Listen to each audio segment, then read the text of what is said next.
प्रिय विद्यार्थियों, पिछली क्लास में हमने एक्सरसाइज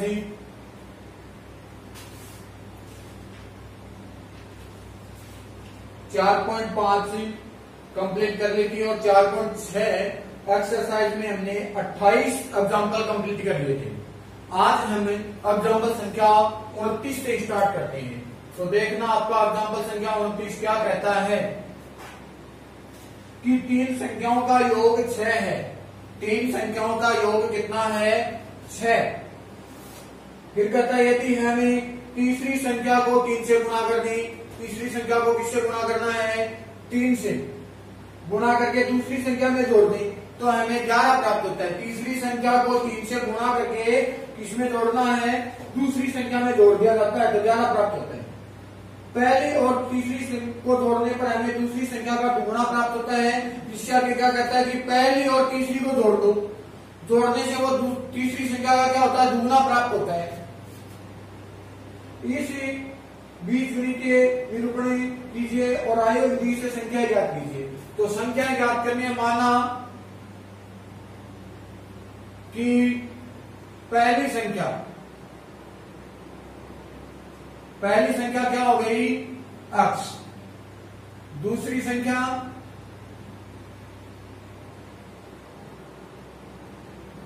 y मान लेते हैं और तीसरी संख्या हमारे पास में क्या हो गई?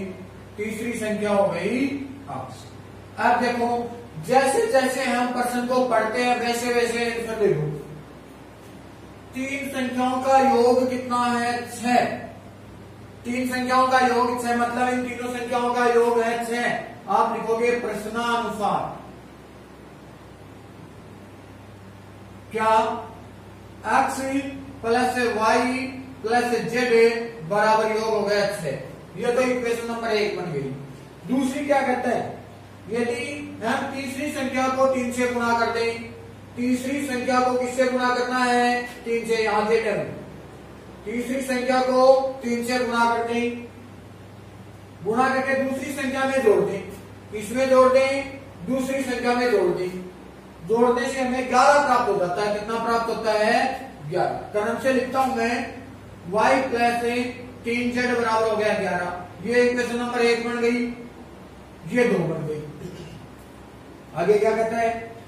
पहली और तीसरी को जोड़ने से हमें पहली संख्या और तीसरी संख्या को जोड़ो। पहली x तीसरी z। पहली और तीसरी को जोड़ने से हमें दूसरी संख्या का दुगुना प्राप्त होता है। दूसरी संख्या का क्या प्राप्त होता है? दुगुना। इसका मतलब दूसरी क्या है? y। यह दुगुना है तो इसको आप 2 से गुणा कर दो, बराबर हो जाएगा।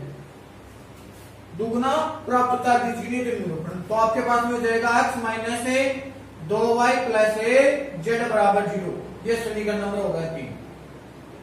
अब इसको आयुर्वेद विधि से हल करना है। कौन सी विधि लगानी है? आयुर्वेद विधि। ध्यान देना, सबसे पहले मैं a लिख लेता हूं। आयुर्वेद विधि में a बनाना है 1 1 1। इसमें देखो x का मान नहीं है, इसका मतलब 0, y का मान हो गया 1, z का मान हो गया 3।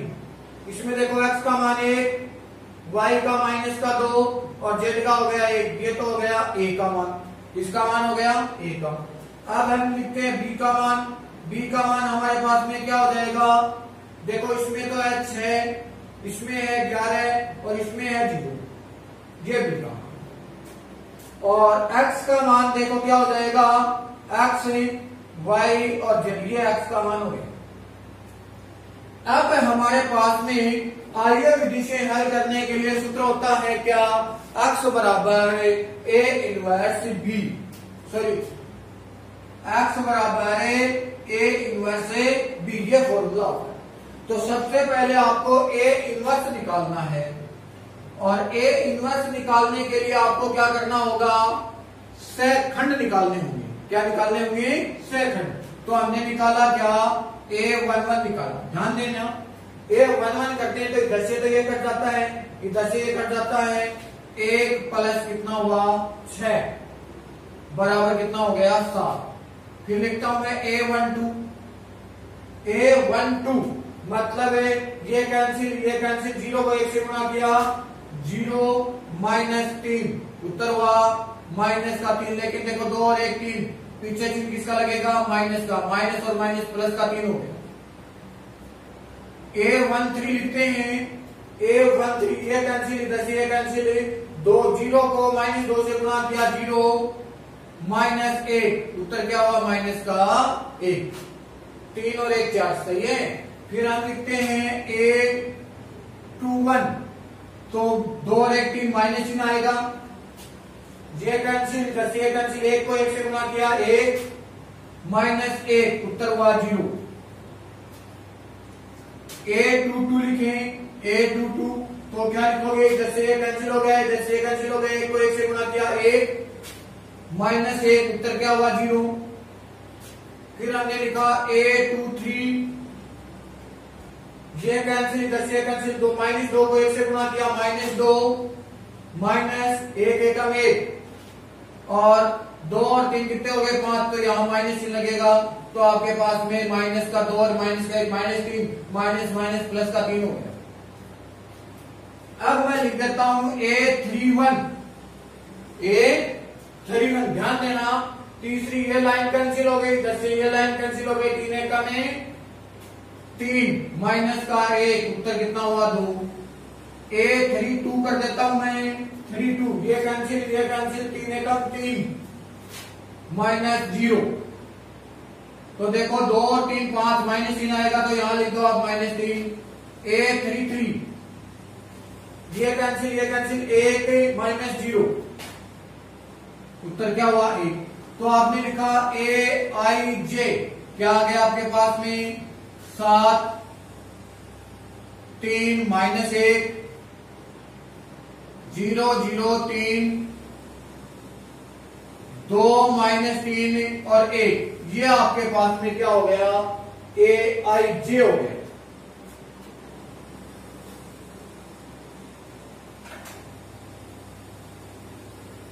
अब देखना एडजॉइंट ए निकालेंगे, ADJA बराबर क्या होगा AIJ का ट्रांसफर, तो एडजॉइंट ए बराबर आपने क्या लिखा 7 3 -1 0 0 3 2 -3 1, ये आपके पास में क्या बन गया एडजॉइंट ए बन गया।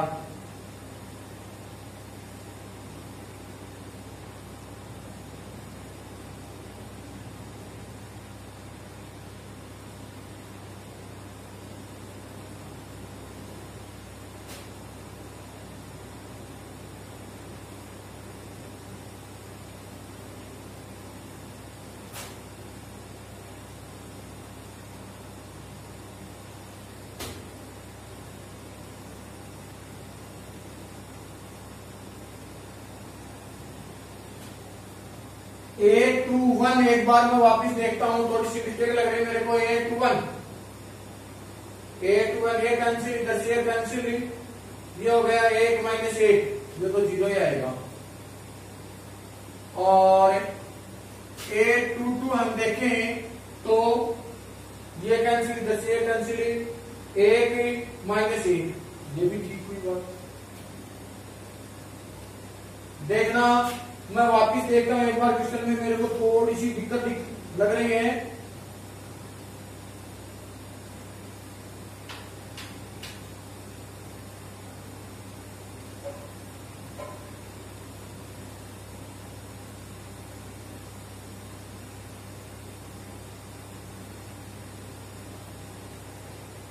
A21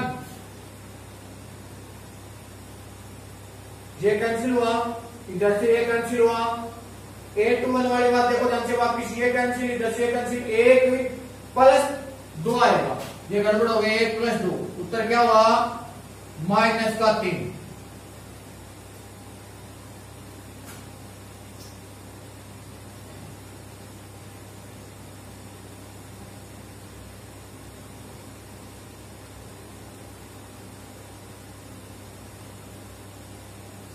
अब देखो A21 यहां आप क्या लिखोगे -3, बाकी तो ठीक है। फिर यहां आपका क्या रहेगा -3, तो एडजॉइंट ए आपके पास में 7 -3 2 3 0 -3 -1 3 1 हो गया, ये यहां तक हो गया ठीक। अब आप निकालोगे ए सारणिक का मान, ध्यान देना ए सारणिक का मान निकालोगे आप, एक के अनुसार प्रसार करोगे, जैसे कट गया जैसे कट गया, 1 प्लस 6 माइनस 1 के अनुसार हमने प्रसार किया, ये कैंसिल 0 माइनस 3, फिर 1 के अनुसार हमने प्रसार किया, ये कट गया 0 माइनस 1। तो क्या लिखोगे आप, ए सारणी का मान हो गया 6, 1 7 एकम 7 प्लस का 3 और प्लस माइनस का 1। तो ए सारणी का मान आपके पास में 7 3 10 9 1 गया 9 आ जाएगा। ए सारणी का मान कितना आ गया, 9। अब हमारे पास में फॉर्मूला होता है क्या, x बराबर ए इनवर्स बी होता है। तो पहले मैं ए इनवर्स निकाल लेता हूं, ए इनवर्स निकाला नहीं अभी हमने, मैं निकाल लेता हूं ए इनवर्स। तो ए इनवर्स का हमारे पास में फॉर्मूला क्या होगा, 1 बटा ए सारणिक एडजॉइंट ए। तो ए इनवर्स बराबर 1 बटा 9 लिख देता हूं, और एडजॉइंट ए का मान 7 माइनस 3 2 3 0 माइनस 3 माइनस 1 3 1। ये आपके पास में ए इनवर्स हो गया। और आपसे मान किसका पूछा गया है, x का मान पूछा गया है। तो ध्यान दो, अब हम सूत्र लगा देते हैं, क्या होगा, x बराबर ए इनवर्स बी। तो x बराबर ए इनवर्स का मान आप लिखोगे 1 बटा 9, ए इनवर्स क्या होगा 7 माइनस 3 2 3 0 माइनस 3 माइनस 1 3 और 1। बी का मान आपने लिखा क्या, 6 11 और 0।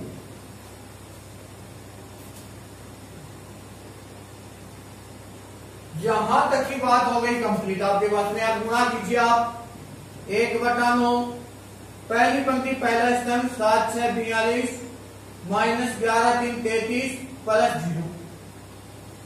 दूसरी पंक्ति पहला स्तंभ 6 3 18 प्लस 0 प्लस 0। तीसरी पंक्ति पहला स्तंभ माइनस 6 प्लस 33 प्लस 0।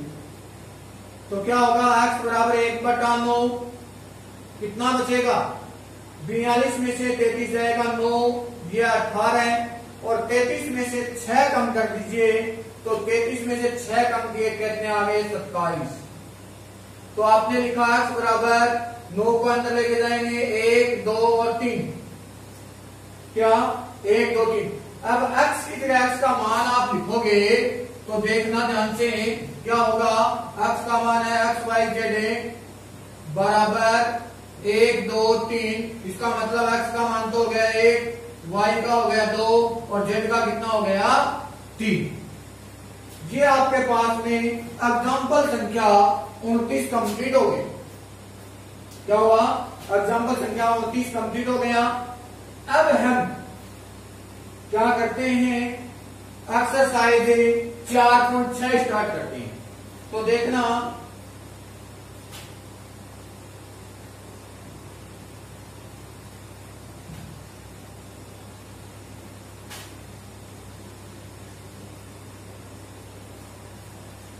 एक्सरसाइज 4.6 में दे रखा है, प्रश्न संख्या 1 से 6 तक दी गई समीकरण निकाय में संगत अथवा असंगत रूप में वर्गीकृत करना है। याद रखना कि अगर ए सारणिक का मान हमारे पास में 0 होगा तो वो क्या होगी, असंगत आ जाएगी।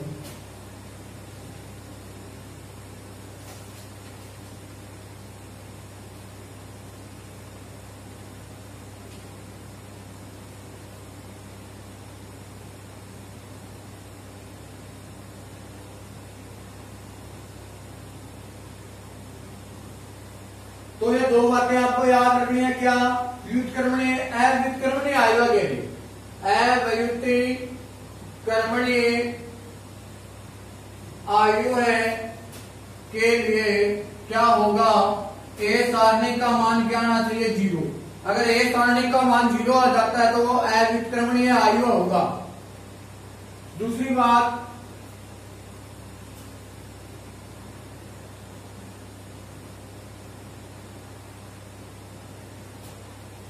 एडजॉइंट ए और B is not equal to 0। Is not equal to 0, तो तभी कोई हल नहीं होगा, कोई हल नहीं, और समीकरण निकाय क्या होगी?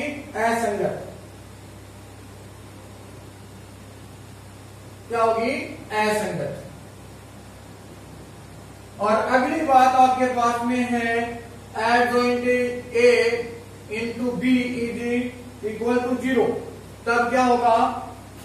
निकाय संगत या असंगत होंगी, निकाय के हल अनंत होंगे या कोई हल नहीं होगी। निकाय क्या होगी? संगत या असंगत होगी, और निकाय के कोई हल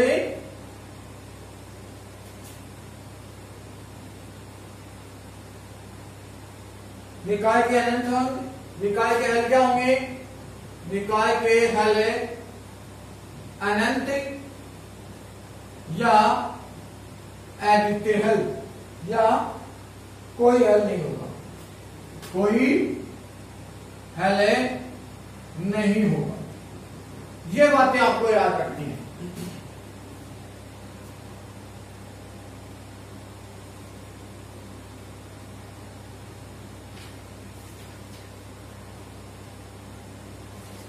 तो सबसे पहले मैं आपको पहला क्वेश्चन करवा देता हूं।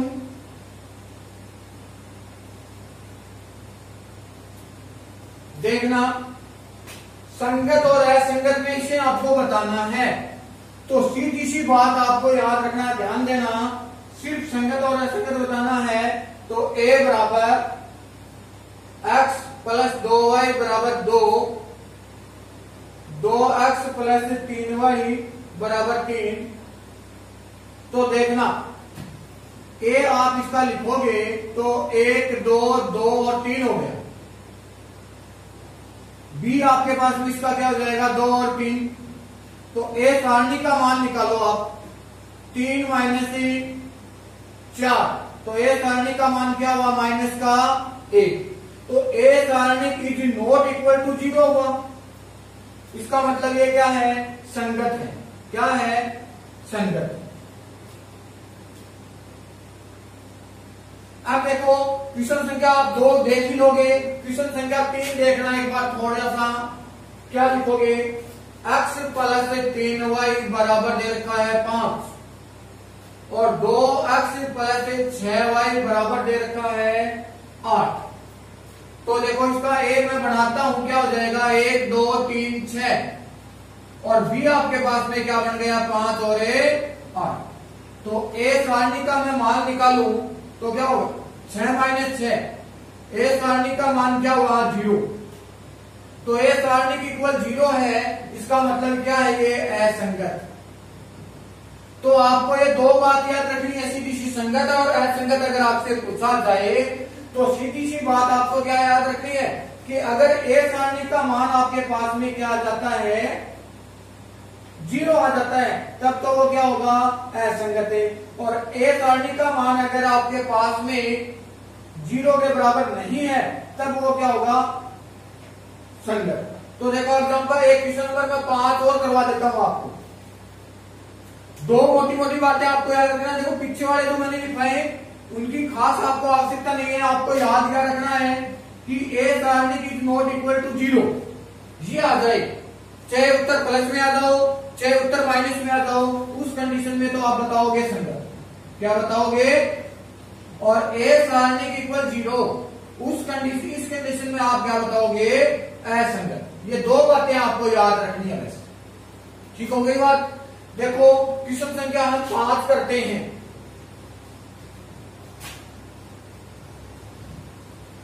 पांच के क्वेश्चन में क्या कहता है? 3x minus Y minus 2z बराबर क्या हुआ? 2, और 2y माइनस z बराबर हुआ -1। 3x माइनस 5y बराबर क्या हुआ? 3। अब देखो, इसका मैं a बनाता हूं।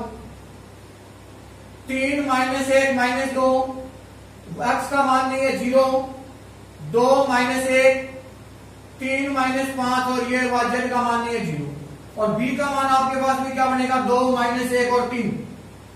चलो ये सारणी का मैं मान निकालता हूं। 3 के अनुसार हमने प्रसार किया, ये कैंसिल इधर से कैंसिल 0 प्लस सॉरी माइनस 5 आएगा, माइनस और माइनस तो प्लस हो गया, फिर सूत्र का माइनस, फिर माइनस और माइनस 1 के अनुसार प्रसार करेंगे, ये कट गया 0 प्लस 3 लिख देता हूं, माइनस 2 ये कैंसिल 0 माइनस 6। ध्यान दोगे आप, ए सारणिक माइनस 15 हो गया, माइनस और माइनस क्या हुआ प्लस, 3 एक में 3, माइनस और माइनस क्या हुआ प्लस, 6 दूनी 12। तो ए सारणी का मान कितना हुआ माइनस 15 प्लस 15, 15 से 15 कट गया, ए सारणी का मान क्या हुआ 0। तो ए सारणी का मान हमारे पास में क्या आया है 0, इसका मतलब क्या होगा असंगत है। तो सीधी सी बात याद रख लोगे क्या कि संगत और असंगत की बातें अगर आपसे पूछी जाए तो आपको आंसर क्या देना है कि ए सारणी का मान निकाल लीजिए। अगर ए सारणी का मान आपके पास में 0 आ जाता है तब तो असंगत, और ए सारणी का मान नॉट इक्वल 0 है तो क्या लिखोगे संगत। ये आपके पास में क्वेश्चन संख्या कहां तक कंप्लीट हुआ 5 कंप्लीट हो गया। इसी प्रकार क्वेश्चन संख्या 6 करोगे। अब 1 से लेकर के 6 तक के क्वेश्चनों में आपको संगत और असंगत बतानी है। क्वेश्चन संख्या 7 से लेकर के जो 14 तक के क्वेश्चन है उनको आप समीकरण निकाय को आयो विधि से हल करना है। तो ये क्वेश्चन आप निकाल करके देख लेना, अगर इसमें से कोई डाउट है तो बता देना, कल मैं आपको इसमें से एक क्वेश्चन करवा दूंगा। बाकी किसी भी प्रकार के अगर आपके डाउट है तो आप कमेंट कर देना। Thank you.